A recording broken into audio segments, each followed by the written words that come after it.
And Reed Edwards is going to talk to us a little bit about prepping for the next season's forage to get a good stand for the next season or this coming season.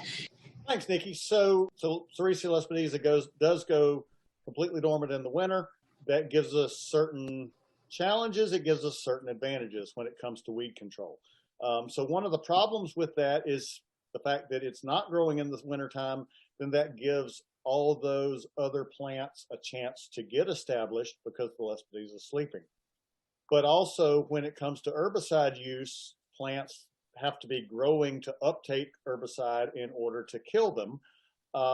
And so when you have a completely dormant plant, that means that you can spray stuff over the top of them that otherwise you would think of as damaging or hurting the plant. But because it's asleep, the plant doesn't take any of it up, so it doesn't damage it. Glyphosate, Roundup, that when the plant's asleep, glyphosate does nothing.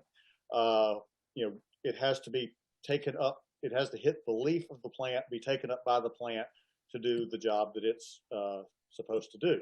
So that opens up the opportunity to use that as weed control before the Sericea Lespedeza does wake up in order to take care of some of those things that would be problematic once we get into a hay situation, either from competition in the field or from a drying standpoint at getting everything dry before it goes into the hay bale.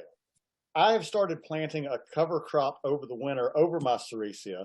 So I plant black oats, crimson clover, and daikon radish because I was noticing that I would have a field that looked a lot like those pictures that Renee showed earlier. You've got a mixture. There's some grassy weeds, there's some broadleaf weeds, henbit, chickweed, plantain, usually some little barley or something like that, some wild rye would show up. And if you've ever grown ryegrass in a field, then it's going to come back forever and ever. So I figured I was having to spray for those, and I figured I'd just put something out there that I wanted to grow and then terminate it. Now, the challenge in a hayfield situation is we don't want any of the material left there because that's trash, old junky trash to go into your hay bale, particularly if you're going to be selling some of the hay. So there's a cutoff as to the type of herbicides that we can use pre-season, and that cutoff comes with when your Sericea Lespedeza comes out of the ground. Once you have leaves that are out and growing and available, then the broad spectrum things like your Roundup or glyphosate, then you don't want to back away from those because you're going to be hurting your Sericea Lespedeza. In my cover crop, I had black oats, that's a grass. I had radishes, daikon radish. Usually in this part of the world, we'll get a cold enough winter that those will winter kill, but this winter they did not. So you've got a brassica in there, and then you've got crimson clover, which is a legume. So what I sprayed with was a mixture of a quart of generic glyphosate and a quart of 2,4-D to the acre to take both of those out. Now that rate of 2,4-D will ding Sericea Lespedeza if the Lespedeza is actually actively growing. It's looking like Sericea does have at least a certain bit of resistance to Roundup, but still I'd be hesitant to go to that rate if my Lespedeza was actively growing. So before it starts to grow, then that's what I can use stuff like that in order to terminate the weeds that are there or a cover crop. Once the Sericea starts to grow, then I'm looking at selective herbicides in order to terminate those things. Now, usually that you're waiting late enough to let the weeds get going good because a healthy plant is easier to kill. So you want your weeds to be growing well in order to kill them. And you want to get out there before the Lespedeza, but sometimes you get the little thing that you learned in school as a kid that, because it's usually somewhere in the month of March that you want to do that spraying, but March comes in like a lion and goes out like a lamb. So very often, the first half of March, you're not going to be spraying anything just because the spray's not going to hit your field. And so then sometimes that window passes you by because of a weather condition such as wind. And then in that case, you are looking at selective herbicides to take out the grass, to take out the broadleaves. And, so in that case, you're looking at typically Post or Select are the grass killers. Fusilade is a third one. And so those chemicals are going to take out grass specifically. They're not going to do anything to your clovers or your plantain or your henbit or your chickweed or those sorts of things. So for those, once the Lespedeza comes out, you can still use 2,4-D. Maybe a pint and a half is about as high a rate as I feel comfortable. Above that, you're going to noticeably ding the Sericea. You're not going to kill it, but you'll noticeably ding it and slow it down just a little bit. Then you have Pursuit, which is imazethapyr is the chemical. Pursuit's the brand name. There are some generics out there. That is a selective broadleaf killer. So it will take out the other broadleaves, but leave behind the legumes. So, but if you had planted something like crimson clover out there, the Pursuit is supposed to leave it behind. So there is also Butarac 2,4-DB, but again, it would, if you have legumes out there that you don't want. So, if you had planted crimson clover, white clover can show up in fields. The coffee bean, sickle pod, those are legumes. So those chemicals aren't going to do anything to those particular species. So, you're kind of into 2,4-D territory there. If I had white clover, and I know, Nathan, that was a question you had asked, I would probably want to go after it during the winter when it's growing. The Sericea is completely dormant with a higher rate of 2,4-D.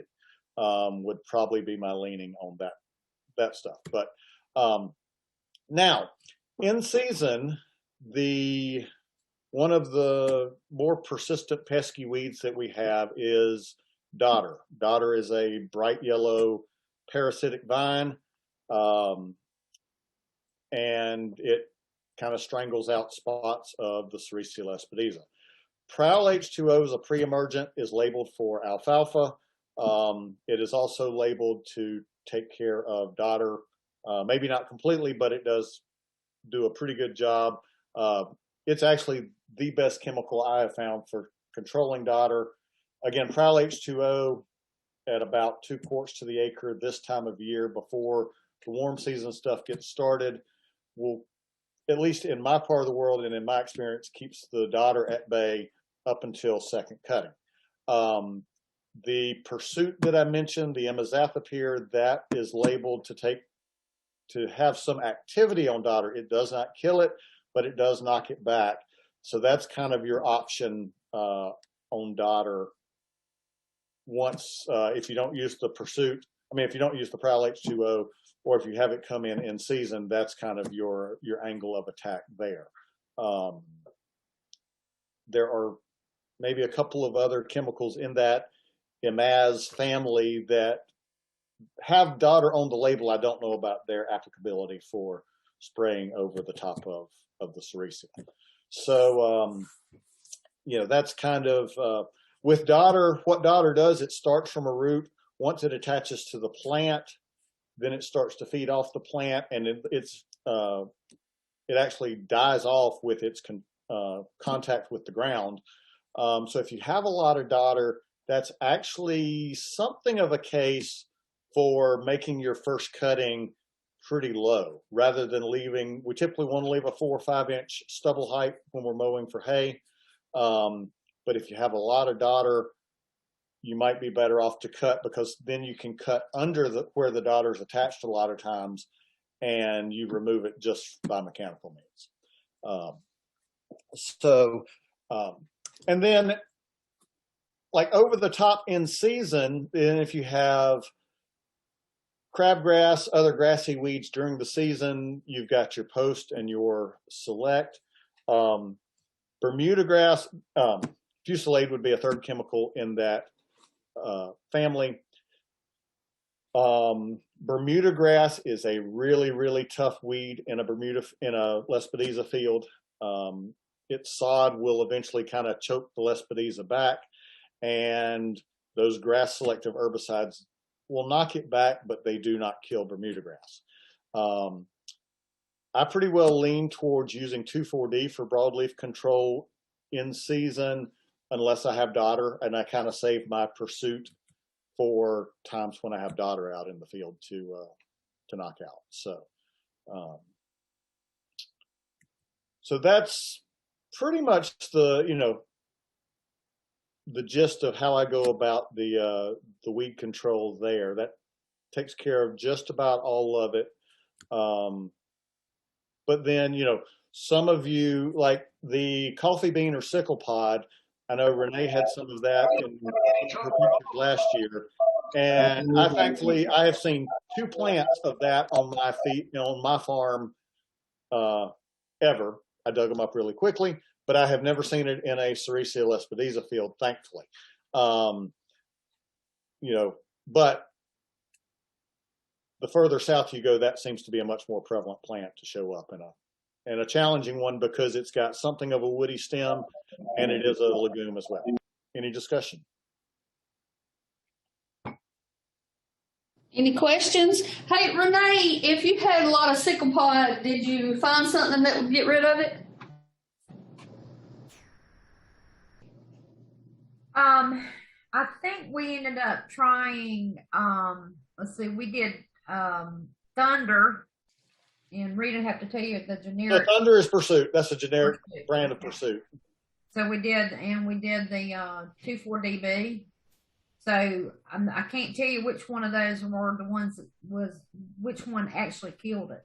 But yes, we did get rid of it. So neither one of those should actually. Regular 2,4-D would have some activity, but neither one of those really should. Okay.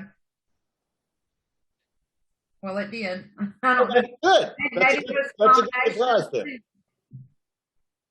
May have been the combination of the two. I don't know.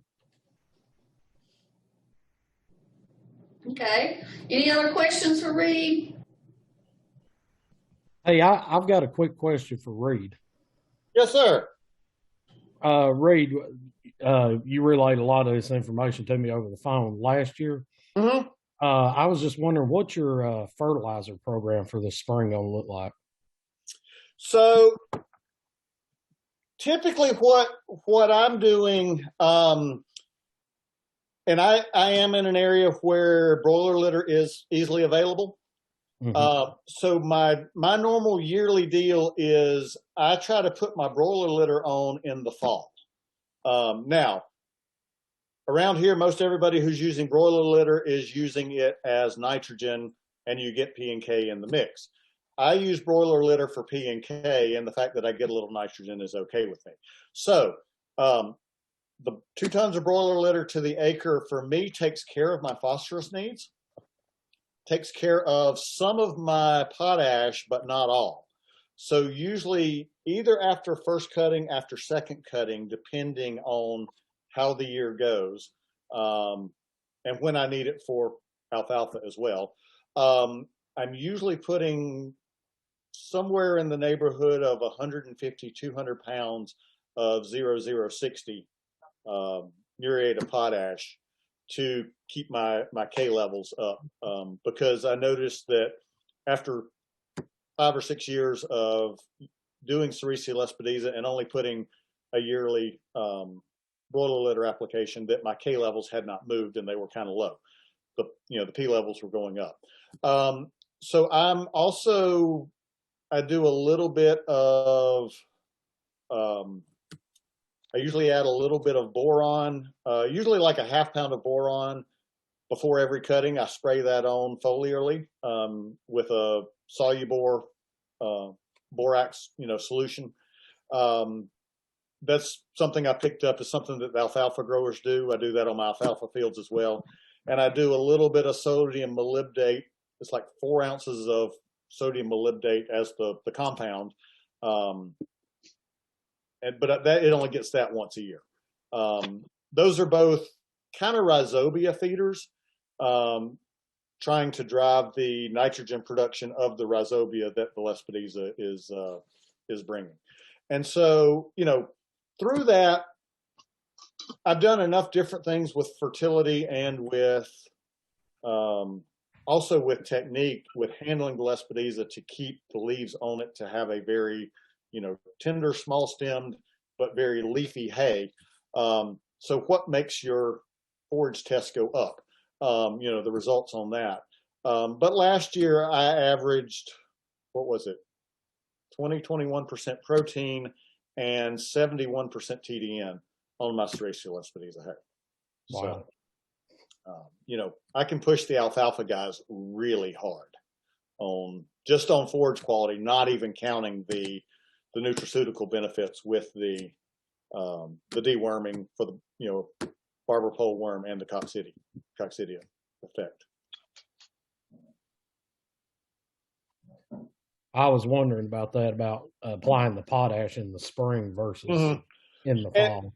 Right, and so depending, I kind of like to bump my and so the poultry litter is my potash in the fall, because then you've got the potash there. Potash really helps with winter survival. And so if I can get it on early enough, it's close after my last cutting. So while it's regrowing, it's taking that up and putting it in the plant, so that you put it to bed in good shape, so that it's ready to wake up when it does wake back up in the spring. And I don't know of any research that would show this. Research is often lacking when you deal with Sericea Lespedeza, but both alfalfa and Bermuda grass, if you put excess potash out in the spring, they'll use it all up in first cutting. It's a luxury consumption sort of deal. So that's kind of why I like to put it on after first and after third is kind of, probably my preference for if you're going to split it up into two spots, after first cutting, after third cutting. Okay. Reed, I think that's something, just talking about fertility in general, and I know, again, we got a wide range of soils here amongst the group, but we like to think that we're planting this Sericea because it doesn't require a lot of need and input costs. And so, hey, this is I used to have the name of poor man's alfalfa. It was excellent quality, and it kind of grew and was tolerant. I mean, a question is should we be looking more into these things? I mean, understandably, the DOT uses the Chinese Lespedeza. They sling it up on a hillside, and it seems to grow thicker than the hair on a dog's back. But this AU grazer, and maybe we should consider more about pH and where our phosphorus and potassium levels are to start with. So Chris Teutsch, who is now the forage specialist at the University of Kentucky, but he was at Virginia before, at Virginia Tech, he did a fertility study. Now, he was just looking at yield. He wasn't looking at forage quality in that particular study. But the results, and they were applying commercial fertilizer based on soil test, and it was like a 4-year study. And in the first year of that 4-year study, the yield on those plots was 33 times the production. And over the course of 4 years was 12 times the production. So from a volume standpoint, it very quickly, yes, it will survive. That's the biggest, probably the best argument. It will survive. It'll still be there if you don't fertilize it. And if you want a ton and a half, maybe 2 tons an acre per year, then that's probably what it'll give you. But if you want to push 4 tons an acre, and even topping that, it's going to need a little bit of fertility to get there. And also the historical data, you look in Southern forages and it would say that Sericea Lespedeza is about equivalent to Bermuda grass in forage quality. Well, the best thing about Bermuda grass is volume, not quality of the forage. If you're talking about dairy animals, if you're talking about, a young stock, birthing babies, raising babies, whether that's lambs, kids, or calves, those mamas need more than what Bermuda grass is going to provide. And so are you looking at a Bermuda grass bale that has some nutraceutical effects to it, or are you looking at an alfalfa bale that has some nutraceutical effects? And so I'd kind of like to be feeding the latter, and so it's much more like alfalfa with its energy, its quality, but it's also it doesn't bloat as well. So that's kind of my take, and it is my opinion only. So take that for what it's worth as well. Thank you. Is there any other comments, suggestions, questions? All right, have a good day. Y'all have a good one, and good luck this season. Okay, thank you. Y'all have a blessed day. You too. Bye-bye. Thanks very much.